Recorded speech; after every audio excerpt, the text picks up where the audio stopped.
Did you know that around half of the world's mobile 5G traffic outside China is carried over Ericsson-powered networks? Today, we dive into the fascinating world of innovation and connectivity with Martin Mellor, head of Ericsson Poland. Stay tuned as we explore how this tech giant continues to drive change, revolutionizing both the Polish market and the global stage. This will directly impact how you live, work, and grow your business in the years to come, so stay tuned. The 5G development, the 5G production, it makes Poland unique in Europe. In Krakow and Łódź, we have 2,000 engineers developing radio software for the Ericsson radio system worldwide. Ericsson has been working with Polish engineers for nearly 30 years. So this builds the trust, we share the common values.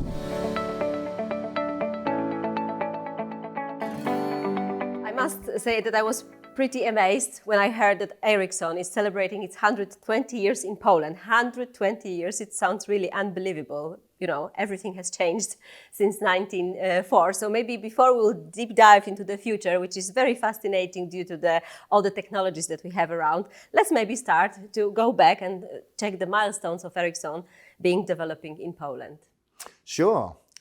So as we speak today, Ericsson is celebrating two big anniversaries this year. The first is 120 years since we started telecommunication switchboard operations in 1904 in Zielna 37. In Warsaw, yes. In Warsaw. And we're also celebrating our 100th anniversary because 1924 in Mokotowska in Warsaw, we started the first Ericsson production facilities. So Ericsson was leading the technology innovation 120 years ago. And it wasn't just technology innovation that we were leading, because in the switchboard facilities, we had 170 women switchboard operators. And this was a real social change as well, supporting diversity. It was the first time that women were having the white-collar office jobs. And we're very proud that Ericsson not only led the way with innovation in 1904, but we led the way with diversity and social change as well. So actually proved by actions that this concept is really working. Absolutely. Not only for the society, but also for the businesses. So maybe let's focus on the milestones and also what you are proud of. When you look back to this 120 years of your history in Poland, what Ericsson is the most proud of? Well, we always have been the leader in technology and communications. And that was right at the very start when we first brought voice communications to the city of Warsaw and then to Poland as a whole.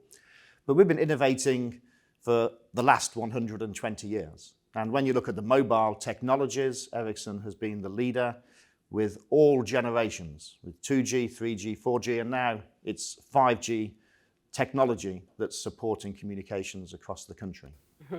Yes, I actually heard the data that you are actually responsible as Ericsson for half of the connections worldwide, maybe except from China, yes, in terms of... Yes, outside of China, Ericsson is responsible for 50% of all of the data traffic that passes through networks across the world. And we're very proud of this statistic, and it means that we are a market share leader for the new generation of technology like 5G.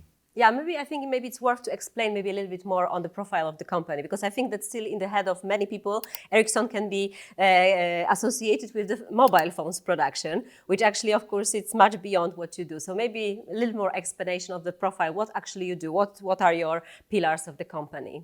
Sure. And often when I meet people for the first time, they will say, oh, my first phone was an Ericsson phone, and they quote some model number to me. But Ericsson stopped the business of mobile phones in 2012.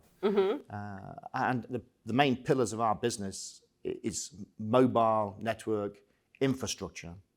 And this means the base stations that your mobile phone connects to. These base stations consist of radios, different frequencies that all connect together to a baseband unit. And from this base station, where there are over 30,000 in Poland, this then transfers data through microwave links or optical links to what we call the core network. And these are large data centers small numbers of them, but these are handling the mobility, the security, the accounting, and access to all of the services that you enjoy on your mobile device. So today, Ericsson is the global leader in mobile infrastructure communications. Well, it sounds like a very complex offer for your customers around the world, but also it means that it requires to be ahead of the market in terms of predictions of the trends. I mean, now we have AI, cybersecurity, a lot of different topics which have to make you looking ahead to the future and bringing the new solutions to the market, not to stay ahead. It's a very dynamic market. So how are you embracing those trends? How can you predict them? How do you stay ahead of the market, in such a competitive world, I would also say. Right. You need to predict the future because this technology, it takes time to be put into standards, it takes time to develop it. And you have to have a strategy maybe of 5 to 10 years of what you're going to be developing and make sure that that's right. So, you look at Ericsson as a whole. I mean, Ericsson foresaw the mobile communications, Bluetooth, for example. You use Bluetooth every day. That's an Ericsson invention. Ericsson invention that brought Bluetooth to the market. But you look at the technology, and we've seen that with our mobility reports and our predictions of the future, we've been able to see that the rate of growth of mobile usage has been increasing, and the amount of data that consumers are using is increasing as well. And this is driven by video, it's driven by applications, and there's been a trend where the amount of data that's been passed over mobile networks has been increasing at a rate of 50% a year. And that's been continuing for many years. Now, we saw that was going to happen many years ago, and hence the need for networks that support this. So not only 4G, but now with 5G. And it's also important that this data can be transferred at high speeds and low latency, but in a sustainable way.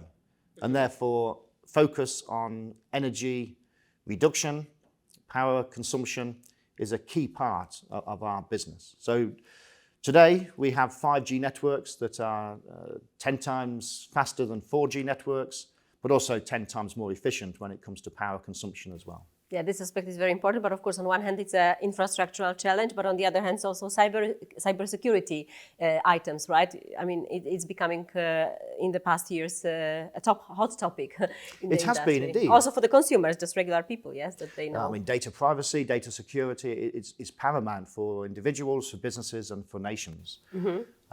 Moving from 4G to 5G, of course, we have much higher data rates, lower latency, but it could also be considered the industrial internet because 5G is designed for machines, it's designed for factories, it's designed to have AI in the cloud with almost unlimited data connectivity to robotics in the factories. And all of this means that the digitalization of the economy will be based on 5G.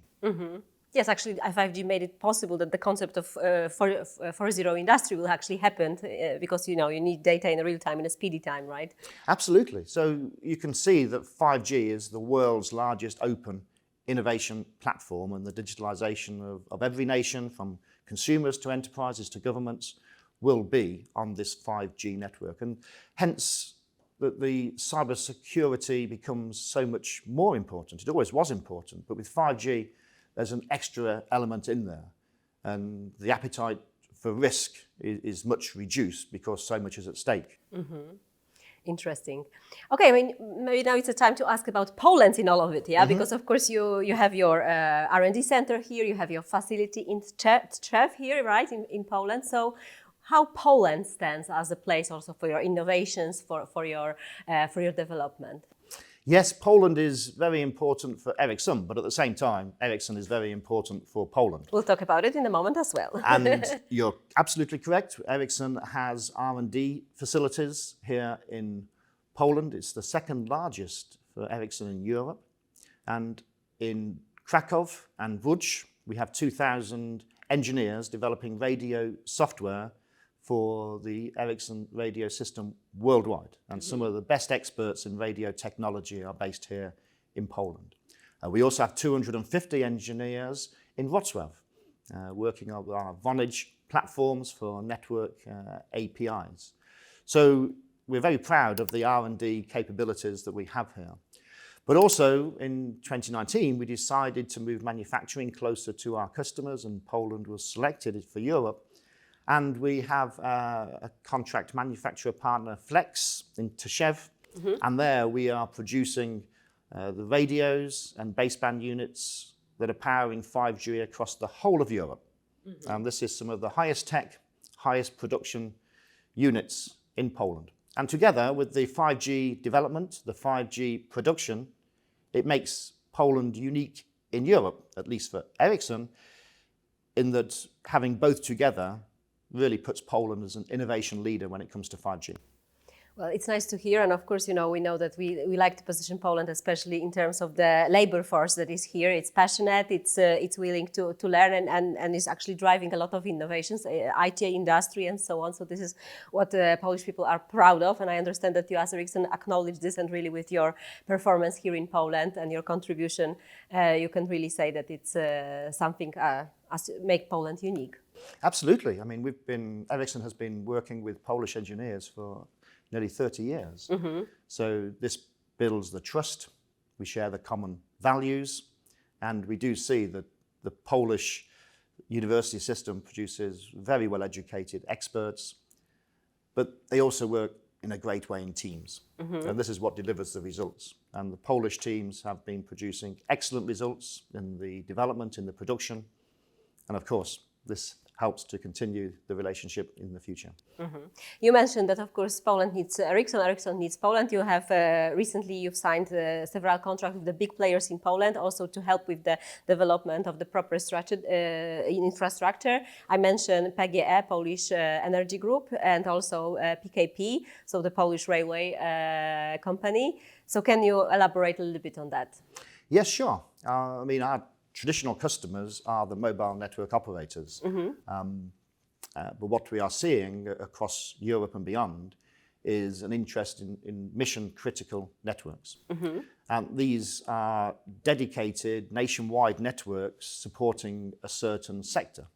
And the reason these sectors want these mission-critical networks is for data privacy, data security, guaranteed performance.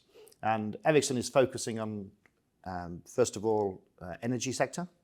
We're focusing on the rail sector, public safety and defence. And in the last year, we've signed contracts with PGE to build a radio and core network, mission-critical network for their utility assets.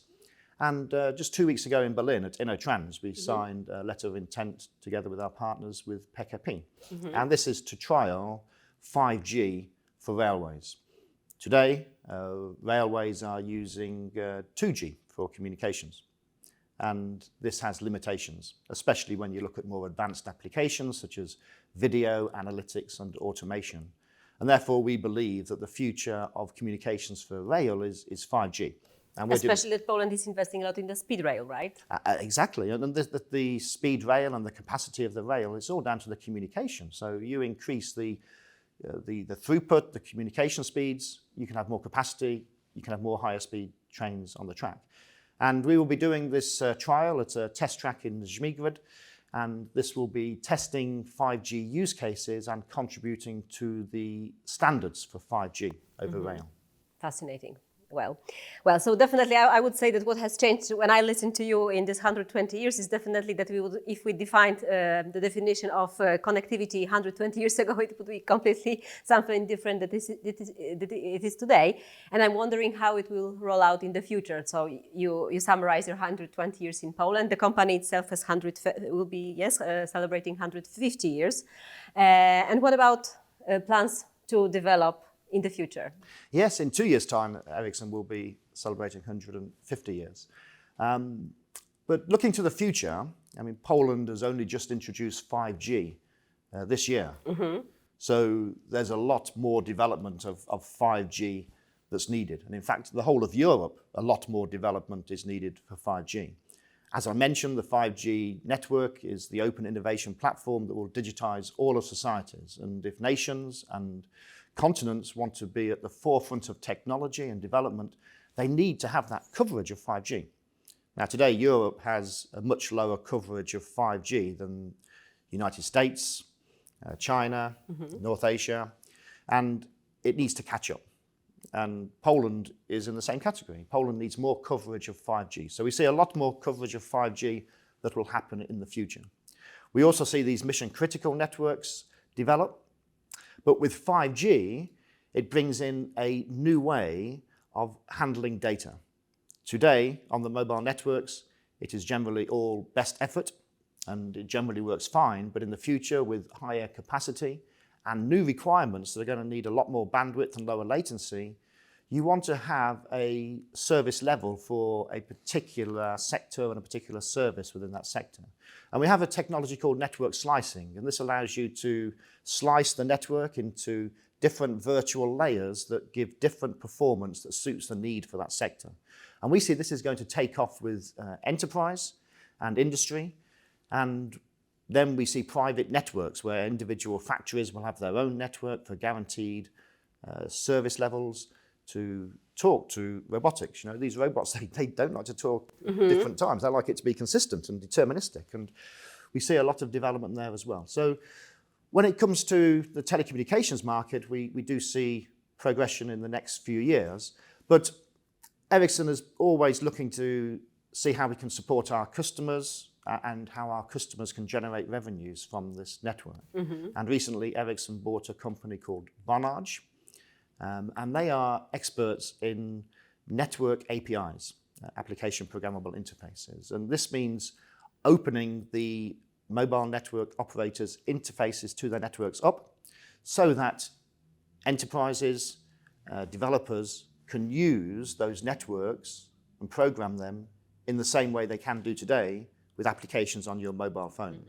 And we believe that this is going to open the networks up so they become open, programmable, differentiated, and these will be the networks of the future.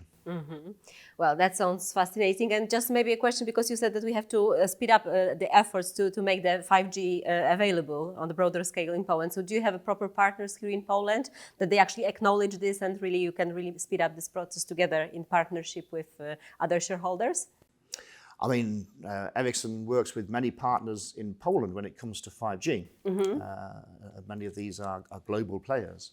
And there is the recognition that there needs to be more 5G coverage in Poland. But of course, our partners, our customers, they have their business plans, and this question needs to be addressed to them. Sure, because I'm thinking that, for example, if I see how much it can speed up the process even in manufacturing and, due to the nearshoring, we expect Poland to grow in certain areas. I think these are all things that should be in place to make it happen, and actually can be also an argument for many of the companies looking to base somewhere in Europe to have access to such a technology for their operations. Of course, I think that in the future when companies are looking to relocate, and Poland's done very well with the foreign direct investment, then network quality and performance is going to be a key criteria for them, without a doubt. I do believe that, yes. Okay, so maybe just one question now, much more relaxed at the end, about you've been in Poland for 8 years, yes? So how do you find Poland from your personal perspective? Yes, I've been fortunate to live in Poland for 8 years. I've lived in Warsaw, but visited many of the cities. I must say that from my own experience, it's been excellent. Warsaw I find to be the safest, cleanest, greenest and most developing capital city in Europe. It's a pleasure to live here. Working with the Polish team, the Polish people, they're so well educated. They are so passionate in success and meeting their targets and working together to define the strategy. Great individuals with their expertise, but also great team players. And increasingly they are having promotions, so they're not just working in Poland, but managing teams worldwide. And this is a great success. But every city I've been to in Poland has been beautiful. The history is unparalleled. The modernization progress is changing, means the cities are changing all the time. And all of my colleagues and all of my friends that come here, they leave with fantastic memories, and they become big supporters for Poland as well. Well, that's very nice to hear. Well, I can just wish you, good luck and next successes within next 120 years. And it's really amazing what you are doing and how you can contribute to Poland's development, having benefits for your own company and your shareholders as well. So thank you very much. Thank you very much, Sylwia.